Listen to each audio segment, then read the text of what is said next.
নমস্কার। আশা করছি সবাই খুব ভালো আছেন।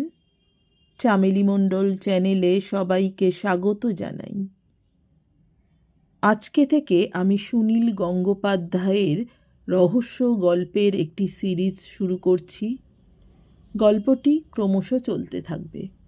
গল্পটির নাম রাজবাড়ির রহস্য। আপনাদের আমার গল্প পাঠ ভালো লাগলে দয়া করে আমার চ্যানেলটি সাবস্ক্রাইব করে দেবেন। লাইক, কমেন্ট, শেয়ার করতে ভুলবেন না। অনেক ধন্যবাদ। শুরু করছি আজকের গল্প, রাজবাড়ির রহস্য।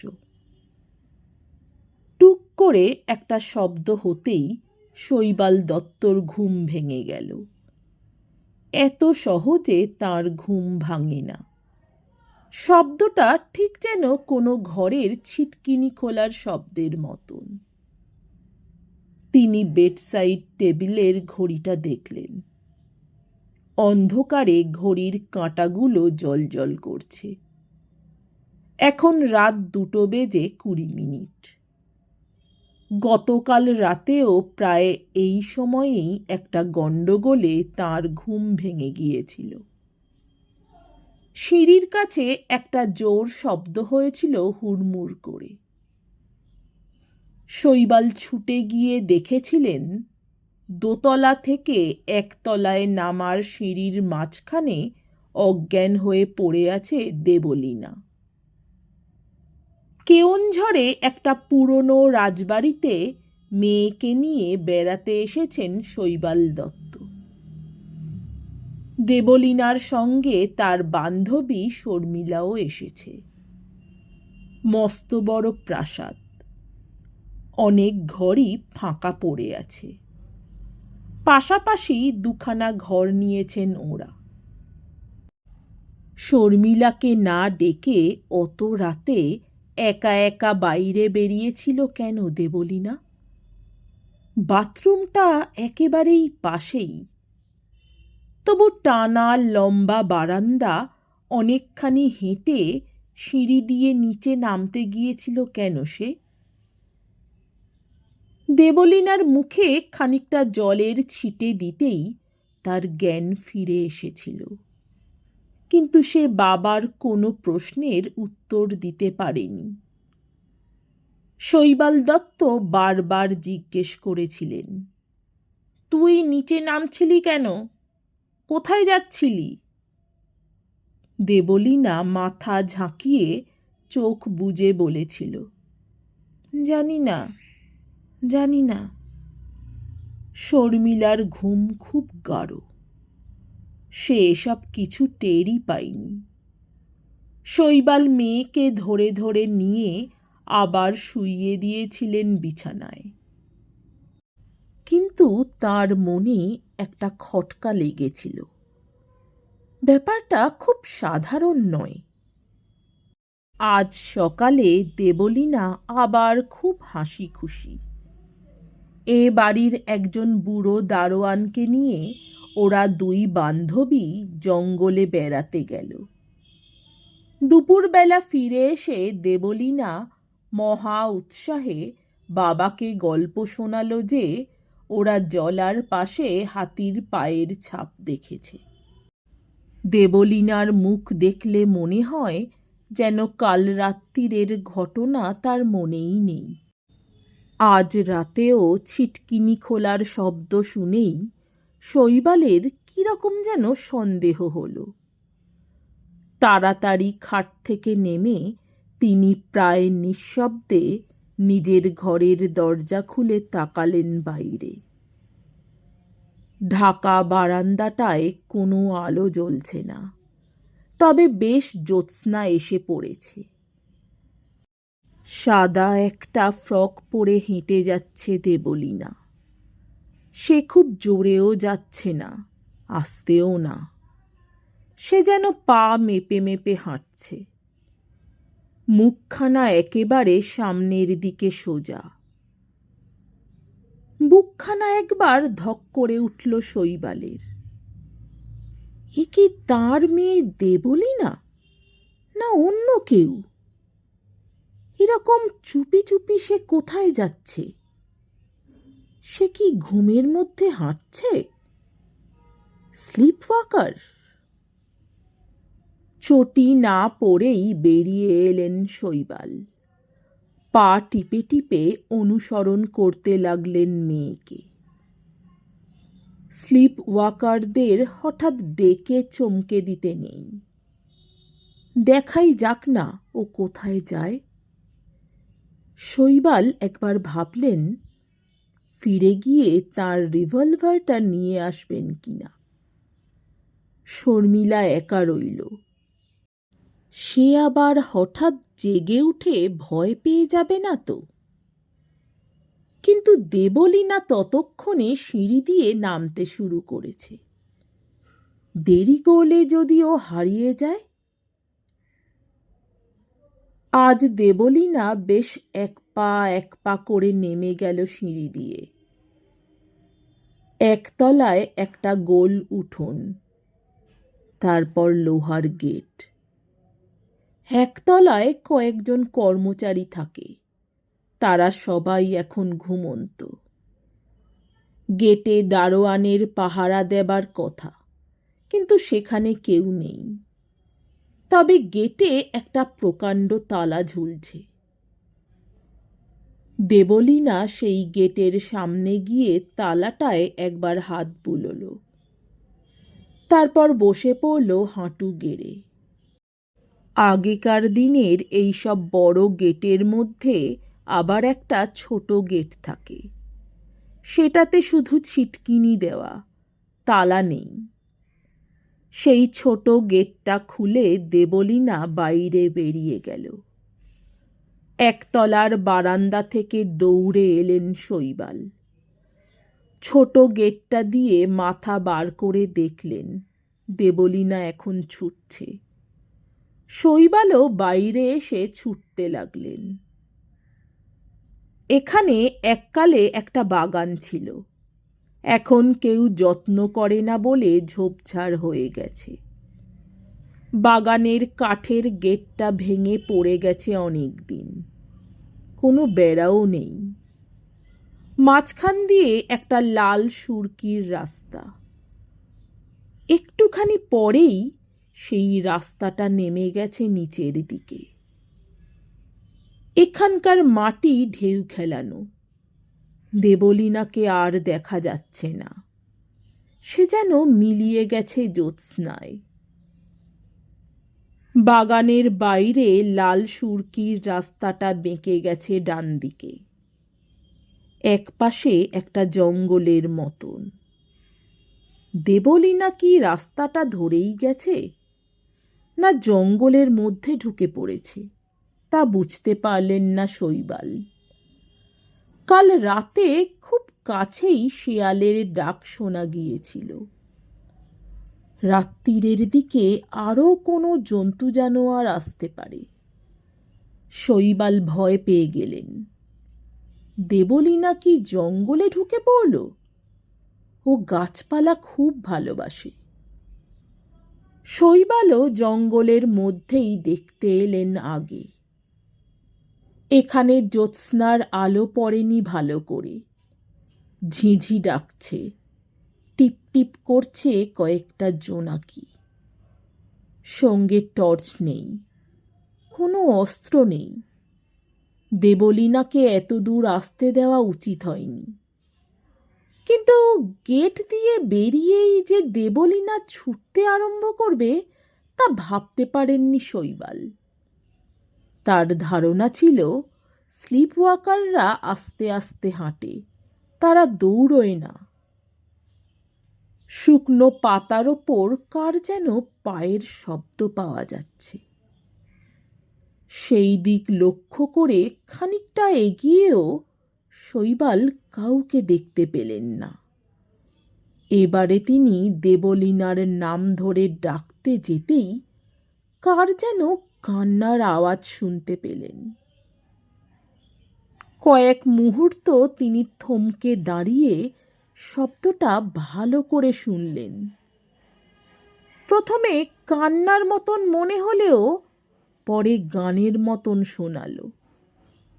গানের কোনো কথা নেই, শুধু একটা টানা সুর। শৈবাল পায়ে পায়ে এগিয়ে গেলেন। জঙ্গলের মধ্যে খানিকটা ফাঁকা জায়গা, সেখানে একটা উঁচু ঢিবি, তার ওপরে হাঁটু গেড়ে বসেছে দেবলীনা। আঙুল দিয়ে কি যেন লিখছে মাটিতে, সেই গান গাইছে। শৈবাল অপলকভাবে চেয়ে রইলেন সেদিকে। দৃশ্যটা খুবই সুন্দর, তবু গা ছমছম করে। মাঝরাতে বিছানা ছেড়ে উঠে এসে এই জঙ্গলের মধ্যে একা একা গান গাইছে কেন দেবলীনা?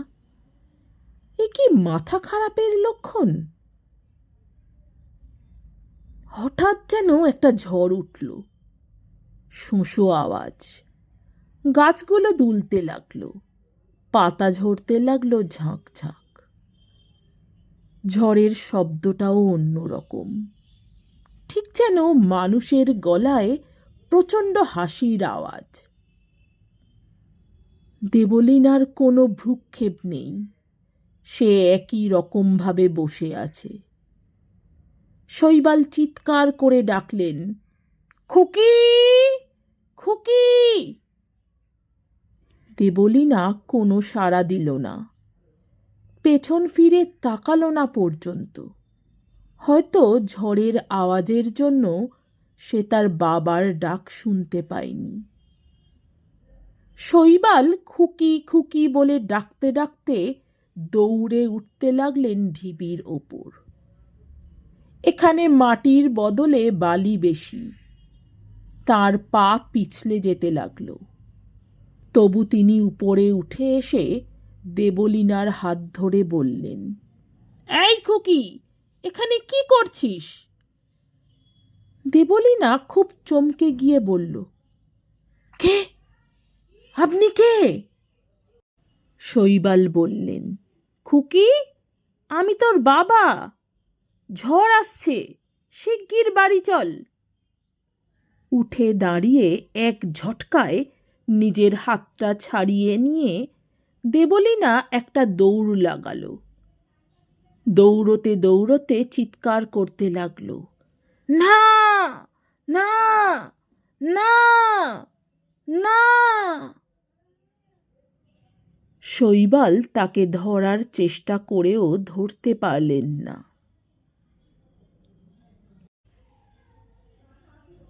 দুজন ভদ্রলোকের সঙ্গে কথা বলছেন কাকাবাবু। এমন সময় ঝনঝন করে বেজে উঠল টেলিফোন। এখন বোম্বে থেকেও স্পষ্ট কথা শোনা যায়। কাকাবাবু ফোন তুলে বললেন, ইয়েস, রাজা রায়চৌধুরী স্পিকিং। কে? বলবন্ত রাও? হ্যাঁ, কি ব্যাপার বলো। সেই মিউজিয়ামের ডাকাতির ব্যাপারটা? হ্যাঁ, কাগজে পড়েছি, জানি। না না, আমি যেতে পারবো না। আরে চোর ডাকাত ধরা কি আমার কাজ নাকি? হ্যাঁ হ্যাঁ, শুনছি, তোমার কথা শুনছি। মুখ্যমন্ত্রী অনুরোধ করেছেন। শোনো বলবন্ত, মুখ্যমন্ত্রীকে বুঝিয়ে বলো আমার শরীর খারাপ, এখন আমার পক্ষে বম্বে যাওয়া সম্ভব নয়। হ্যাঁ, সত্যি আমি ক্লান্ত, এখন কোথাও যাব না। টেলিফোন রেখে দিয়ে কাকাবাবু বললেন, উফ, কিছুতেই ছাড়তে চায় না। চোর ধরতে আমাকে বোম্বে দৌড়তে হবে।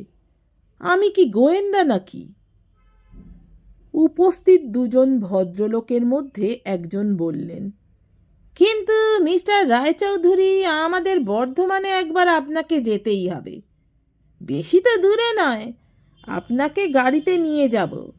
মহারাজার গেস্ট হাউসে থাকবেন, কোনো অসুবিধে হবে না। আগুন লাগার ব্যাপারটা আমরা কেউ কিছু বুঝতে পারছি না।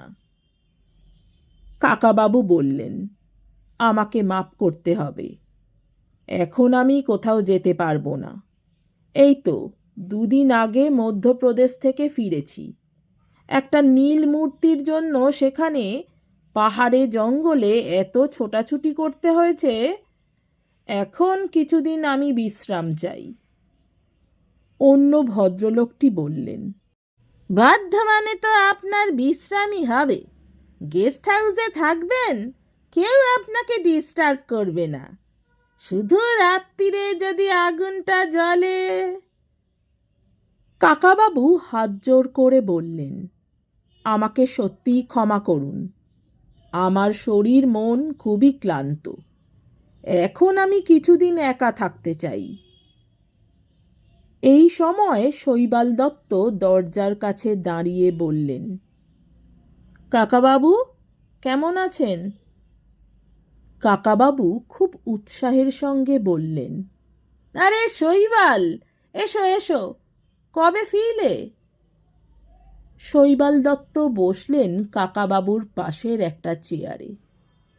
ভদ্রলোক দুজন কাকাবাবুকে বর্ধমানে নিয়ে যাবার জন্য ঝোলাঝুলি করলেন আরও কিছুক্ষণ। কাকাবাবু কিছুতেই যেতে রাজি হলেন না। নিরাশ হয়ে তাঁরা উঠতে বাধ্য হলেন।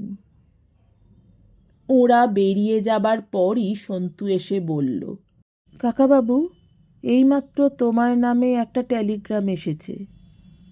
হাত বাড়িয়ে কাকাবাবু টেলিগ্রামটা নিয়ে বললেন, কে পাঠিয়েছে? ও, নরেন্দ্র ভার্মা। সে আবার কি চায়? Your presence is urgently needed in Delhi. Come by the evening flight today. Top secret. কাগজটা মুড়ে গোল্লা পাকাতে পাকাতে কাকাবাবু বললেন, টপ সিক্রেটের নিকুচি করেছে। কিছু একটা হলেই আমাকে দিল্লি যেতে হবে। অসম্ভব, এখন অসম্ভব। সন্তু বলল, দিল্লির থেকে বম্বে ভালো। আমি দিল্লিতে দুবার গেছি, বম্বে যাইনি। কাকাবাবু ধমকের সুরে বললেন, এই, সামনেই তোর পরীক্ষা না? তোর এখন কোথাও যাওয়া চলবে না, আমিও যাব না। কি ব্যাপার বলো তো শৈবাল, সবাই মিলে আমাকে এত ডাকাডাকি শুরু করেছে কেন? হঠাৎ বিখ্যাত হয়ে গেলাম নাকি? শৈবাল বললেন, আপনি বিখ্যাত তো বটেই। গত মাসেই টাইমস অফ ইন্ডিয়ায় একটা বড় লেখা বেরিয়েছে আপনাকে নিয়ে। নিশ্চয়ই অনেক কিছু বানিয়ে বানিয়ে লিখেছে। সন্তু, তুই টেলিগ্রাফ অফিসে গিয়ে একটা উত্তর পাঠিয়ে দিয়ে আয়। কি লিখব? শুধু লিখে দিবি কাউন্ট মি আউট, তার তলায় আমার নাম। শৈবাল বললেন, টেলিগ্রাম না পাঠিয়ে দিল্লি থেকে উনি ফোন করলেই তো পারতেন। আপনিও ফোনে উত্তর দিতে পারতেন। কাকাবাবু বললেন, নিশ্চয়ই ফোনে লাইন পাইনি। একটু আগে আমি বম্বে থেকে একটা কল পেলাম। বম্বে দিল্লি এইসব লাইনই একসঙ্গে ভালো থাকবে, এরকম কখনো হয় আমাদের দেশে? যাকে ফোন করেনি ভালোই হয়েছে, অনেকক্ষণ ধরে ঝোলাঝুলি করত। তোমার কথা বলো শৈবাল, কেমন বেরিয়ে এলে? কোথায় যেন গিয়েছিলে? ময়ূরভঞ্জ?